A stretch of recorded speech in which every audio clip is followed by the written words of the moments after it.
अल्हम्दुलिल्लाहिल करीमिर राज़िक़िल क़ादिर अल्लज़ी जअल लिसय्यिदिल औलिया अबी अब्दुल क़ादिर वस्सलातु वस्सलामु अला मुहम्मदिनिल हाज़िर वन नाज़िर व अला आलिहि व अस्हाबिहि त्ताहिर वल मुताहिर फ़अऊज़ु बिल्लाहि मिनश शैतानिर रजीम बिस्मिल्लाहिर रहमानिर रहीम क़ाल अल्लाहु तबारक व तआला फ़ी शानि हबीबिही इन्नल्लाह व मलाइकतहु युसल्लूना अलन नबी या अय्युहल्लज़ीना आमनू सल्लु अलैहि व सल्लिमू तस्लीमा अल्लाहुम्मा सल्लि अला सय्यिदिना मुहम्मदिन नबिय्यिल उम्मी व अला आलिहि व अस्हाबिहि व वलदिहि सय्यिदना शेख अब्दुल क़ादिर जीलानी व बारिक व सल्लम।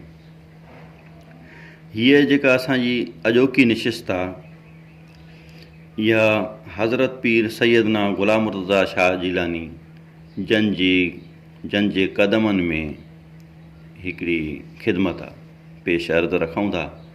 शाल उहे पंहिंजी बारगाह में हिनखे क़बूल फ़रमाइनि। तो अॼु जी हिन निशिस्त में असीं हज़रत पीर सैयद ग़ुलाम मुर्तज़ा शाह जीलानी पीर ऑफ गंबट उन्हनि जी तारीख़ी जेका ख़ानदानी हैसियत आहे पस मंज़र आहे उहो पेश रखंदासूं। उन्हनि जी बायोग्राफ़ी उहा पेश कंदासीं।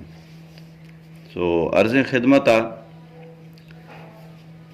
हुज़ूर पीराने पीर दस्तगीर सैयदना गौसुल आज़म दस्तगीर बादशाह पीर जंहिंखे सॾियो थो वञे उन्हनि जी औलाद मंझां उन्हनि जो पोटो सैयद मोहम्मद शाह बग़दादी जीलानी ये तबलीग ख़ातिर इस्लाम जी तबलीग ख़ातिर 1199 हिजरीअ में सिंध जे शहर खोड़ा में अची आबाद थिया।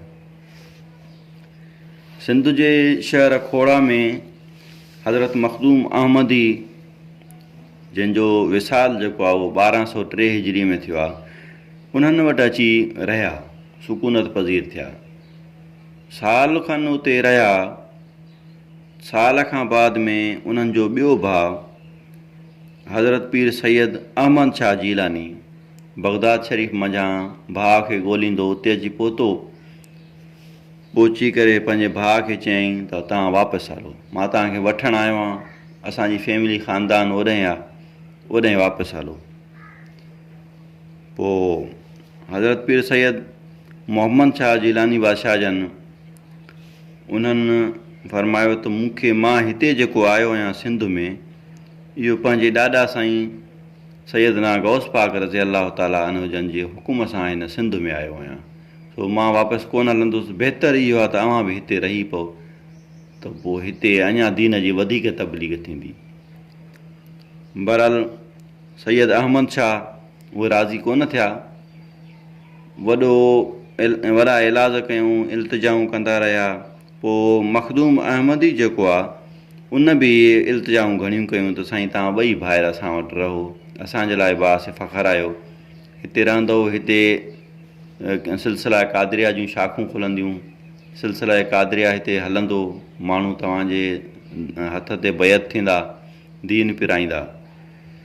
घणी इल्तिजा खां बाद में सैयद अहमद शाह जेको इल्तिजा क़बूल कई पोइ हिते रहणु लॻा। 12 महीना खनि रहिया।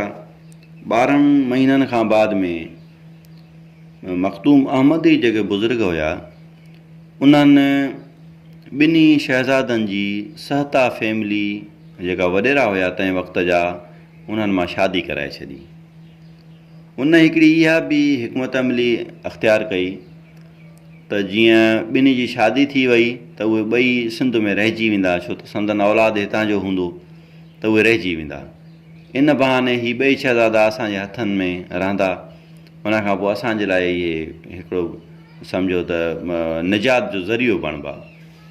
पोइ इन ख़ातिर उन्हनि ॿिन्ही जी शादी कराए छॾियऊं। पोइ उन्हनि खे सहता फैमिली जे तरफ़ां मिल्कियतूं बि तमामु घणियूं मिलियूं। हीअ जेके ॿिन्हिनि धुरियुनि वटि राणीपुर ऐं गंबट शरीफ़ वारे बुज़ुर्गनि वटि जेके मिल्कियतूं इहे इन्हनि खे पंहिंजे न्याणियूं जेके उन्हनि खे ॾिनऊं उन्हनि जे तरफ़ां इहे मिल्कियतूं मिलियूं हुयूं। बहरहाल पोइ ॿई शहज़ादा उते रहिया। पोइ सैयद अहमद शाह जन खे राणीपुर शहर में पंहिंजो दरगाह शरीफ़ खोले ॾिनऊं। ऐं दर्सगाह बि खोले ॾिनो।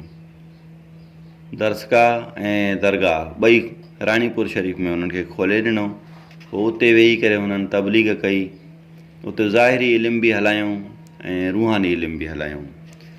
वरी ॿियो भाउ सैयद मोहम्मद शाह, उन्हनि खे गंबड़ शरीफ़ में दरगाह ऐं दर्सगाह ॿई खोले ॾिनियूं वयूं। उते उन्हनि ख़िदमतूं सर अंजाम ॾिनियूं। हाणे उन्हनि जो औलाद जो जेको सिलसिलो हले थो, हिते हिकु ॻाल्हि मां अर्ज़ु कंदो हलां त हीउ जेको कुझु बि मां बयानु कयां थो, इहो दरगाह गंबड़ शरीफ़ गौसिया जीलानी जेका दरगाह आहे उन्हनि जो ख़ासि मुरीद आहे। उन्हनि मुरीदनि पाण में गॾिजी करे हिकु किताबु छपरायो, जंहिंजो किताब जो नालो रखियऊं तज़किरा मुर्तज़ाइया। हीउ सॼो बयानु उन में मौजूदु आहे।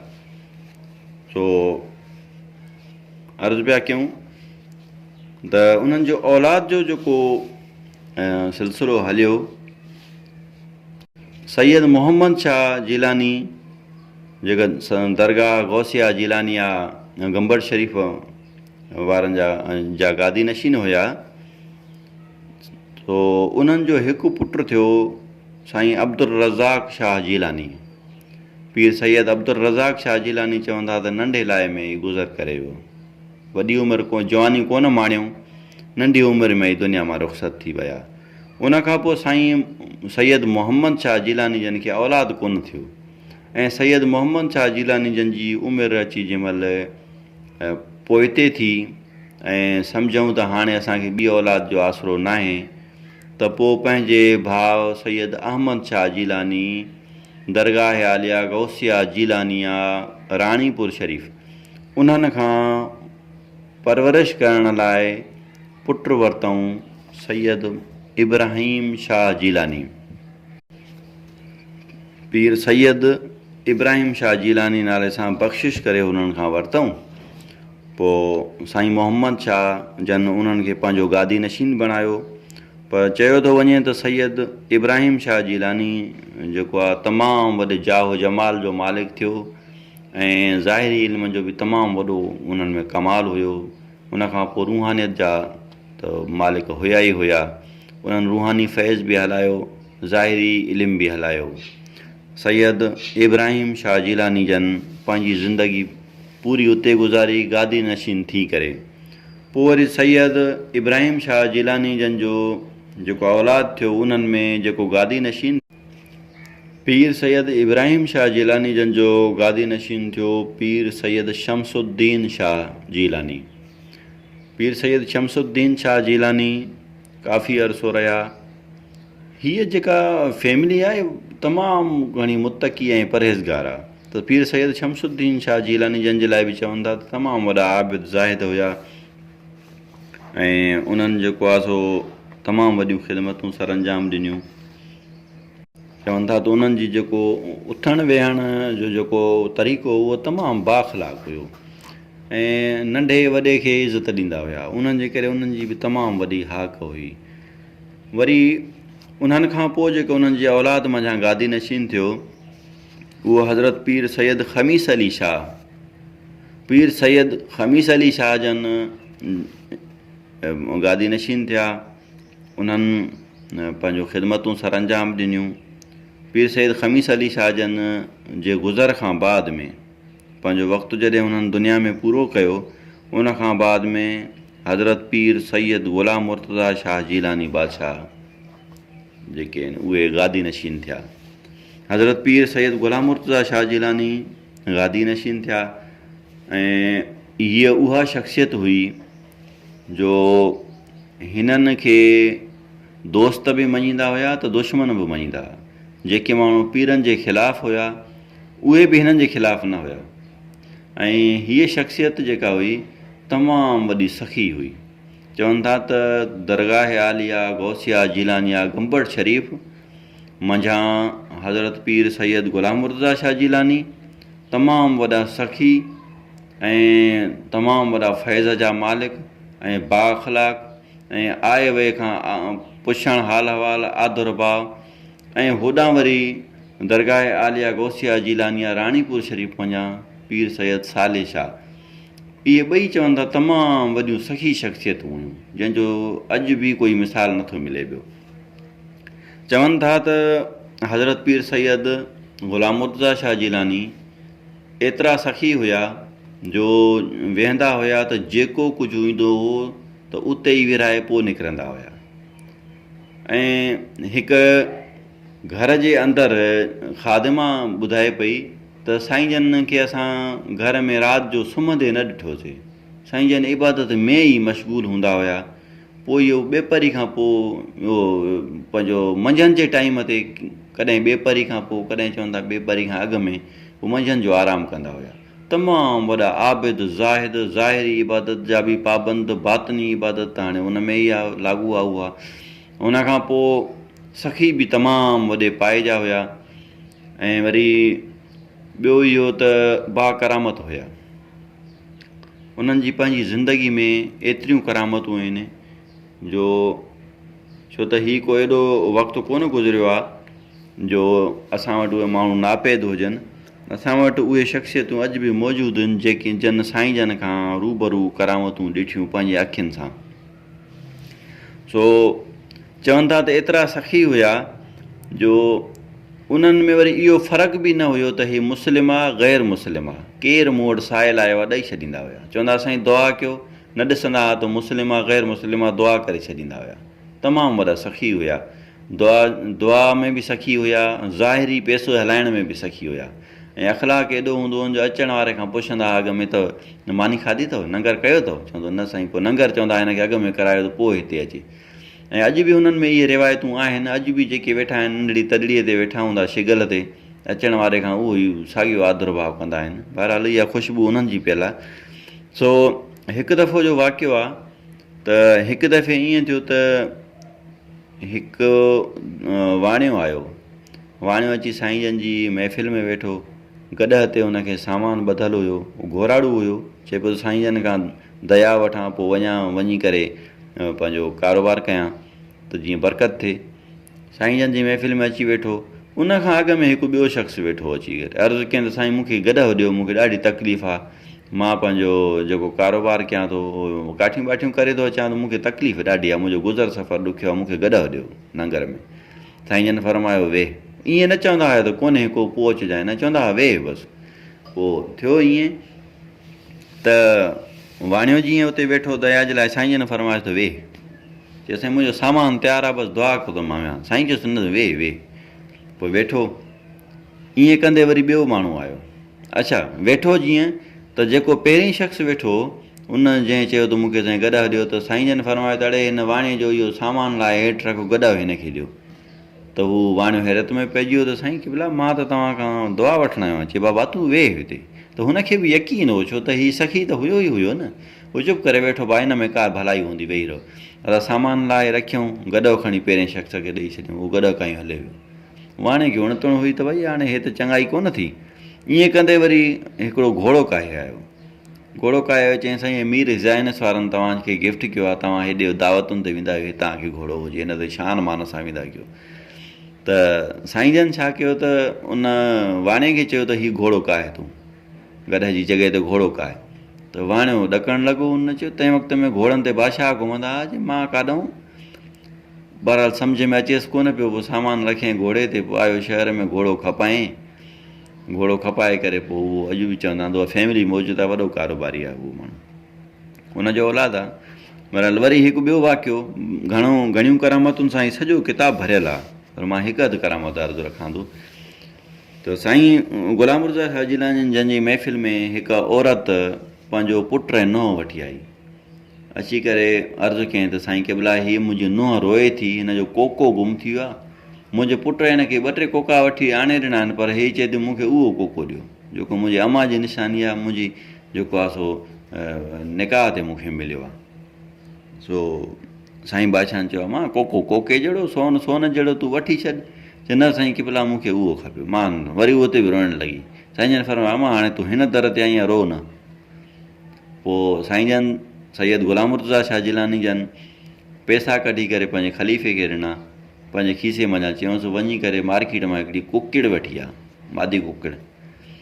पोइ हीअ पैसा खणी वियो मार्केट मां कुकिड़ वठी आयो, साईं जन फरमायो कुकिड़ खे मुंहिंजे साम्हूं सीर ॾेई खणी अचो हिते। सीर ॾेई खणी आया, साईं जन फरमायो हिन जी गुजी कढो। गुजी कढियऊं, गुजीअ खे चीरनि उन मां उहो कोको निकितो। साईं जन चयोसि बाबा हे सुञाणिजे, इहो आहे त ठीकु आहे, न आहे त ॿियो। त उहा औरत ॾाढी ख़ुशि थी, चई साईं मुंहिंजो इहो ई आहे, मुंहिंजी ज़िंदगी जी निशानी आहे। सो असल में साईं जन जूं पीर सैयद ग़ुलाम मुर्तज़ा शाह जिलानी जन जूं जेके करामतूं हुयूं उहे अॼु बि ईअं सितारनि वांगुरु चमकनि थियूं पियूं। जेतिरी तारीफ़ कजे ओतिरी घटि आहे। उतां जे इलाइक़नि में न मञींदड़ माण्हू बि साईं जन खे मञींदा हुया। हिते बि जंहिं पासे वञूं त उहे मञनि, पंहिंजो साईं जन जो वॾो नालो आहे। हाणे जेका उन्हनि जो शिजर नसब हज़रत पीर सैयदना पंहिंजो अब्दुल कादिर शाह जिलानी खां अञा अॻिते सैयदना अली उल मुर्तज़ा मुश्किल कुशा ताईं वञी मिले थो, उहो पेश अर्ज़ु आहे।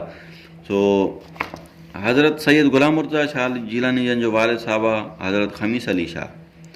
साईं ख़मीस अली शाह जिलानी जन जो वालिद साहिबु आहे पीर सैयद शमसुद्दीन शाह। वरी उन्हनि जो वालिद साहिबु आहे हज़रत पीर सैयद इब्राहिम शाह। वरी उन्हनि जो वालिद साहिबु आहे सैयद अहमद शाह।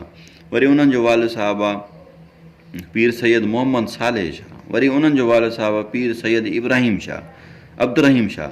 वरी उन्हनि जो वालिद साहिबु आहे हज़रत पीर सैयद नूरुद्दीन शाह। वरी उन्हनि जो वालिद साहिबु आहे हज़रत पीर सैयद वलीउद्दीन शाह। वरी उन्हनि जो वालिद साहिबु आहे हज़रत पीर सैयद ज़ैनुद्दीन शाह। वरी उन्हनि जो वालिद साहिबु आहे हज़रत पीर सैयद शरफुद्दीन शाह। वरी उन्हनि जो वालिद साहिबु आहे हज़रत पीर सैयद शमसुद्दीन शाह। वरी उन्हनि जो वालिद साहिबु आहे हज़रत पीर सैयद मोहम्मद अल हिताक शाह। वरी उन्हनि जो वालिद साहिबु आहे हज़रत पीर सैयद अब्दुल अज़ीज़ शाह। साईं अब्दुल अज़ीज़ शाह त हज़रत पीर सैयद पीरानी पीर दस्तगीर शेख मोहिउद्दीन अब्दुल कादिर शाह जिलानी जन जा फ़र्ज़ंद आहिनि। वरी उन खां अॻिते त नसब सिलसिलो नसब मशहूरु आहे, वरी बि पेश था रखूं। हज़रत सैयद अब्दुल कादिर शाह जिलानी जन जे वालिद साहिब जो नालो हज़रत पीर सैयद अबू साले मोहम्मद मूसा जंगी दोस्त आहे। वरी उन्हनि जे वालिद साहिब जो नालो हज़रत पीर सैयद अब्दुल्ला शाह जिलानी। वरी उन्हनि जे वालिद साहिब जो नालो हज़रत सैयद यहया ज़ाहिद। वरी उन्हनि जे वालिद साहिब जो नालो हज़रत पीर सैयद मोहम्मद रूमी। वरी उन्हनि जे वालिद साहिब जो नालो हज़रत पीर सैयद दाऊद दहर। वरी उन्हनि जे वालिद साहिब जो नालो हज़रत पीर सैयद मोहम्मद मूसा सानी। वरी उन्हनि जे वालिद साहिब जो नालो हज़रत पीर सैयद अब्दुल्ला सालेह सानी। वरी उन्हनि जे वालिद साहिब जो नालो हज़रत पीर मूसा अल जून रहमतुल्लाह अलैह। वरी उन्हनि जे वालिद साहिब जो नालो हज़रत सैयद अब्दुल्ला मोहसिन। वरी उन्हनि जे वालिद साहिब जो नालो हज़रत सैयद इमाम हसन मुसन्ना। वरी उन्हनि जे वालिद साहिब जो नालो हज़रत इमाम हसन मुजतबा अलैहिस्सलाम। वरी उन्हनि जे वालिद साहिब जो नालो हज़रत सैयदना अली उल मुर्तज़ा शेर ख़ुदा। हीअ उन्हनि जो सिलसिले नसब आहे, हीअ उन्हनि जो ख़ानदानी पस मंज़र आहे।